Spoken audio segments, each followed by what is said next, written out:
Hello everyone, কেমন আছো তোমরা? এই যে আমি রেডি হয়ে নিয়েছি। আজকে সন্ধেবেলায় বেরিয়ে গেছিলাম একটু ঘুরতেও বলতে পারো, আবার একটু বাজারও ছিল। প্রথমেই গেছিলাম একটা ঘড়ির দোকানে, কারণ ছেলের ঘড়ি ভেঙে গেছে, একটা ঘড়ি কেনার ছিল, তাই গেছিলাম ঘড়ির দোকানে। আর এই ঘড়িটা আমার কিন্তু খুব পছন্দ হয়েছিল, কিন্তু দুঃখের বিষয় আমার কাছে টাকা ছিল না, তাই ঘড়িটা আমি কিনতে পারিনি। তারপর বেরিয়ে পড়লাম মোমো খাওয়ার উদ্দেশ্যে।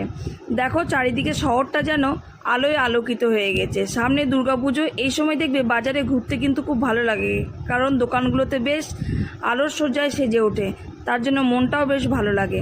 চলে গেছিলাম শান্তিনিকেতনের ফার্স্ট গেটে সুভাষদার মোমো, আমার কিন্তু খুব ফেভারিট। নিয়ে নিয়েছিলাম কিছুটা স্টিম মোমো আর কিছুটা ফ্রাই মোমো। কার কোন মোমো ভালো লাগে একটু কমেন্ট করে জানাবে। তারপরে চলে এলাম বাজারে, একটু ঘুরেই আবার ফিরে গেলাম বাড়ি। আজকের ডিনারে ছিল রুটি, আলু ভাজা, ছোলার ডাল। Good night. কেমন লাগলো প্লিজ একটু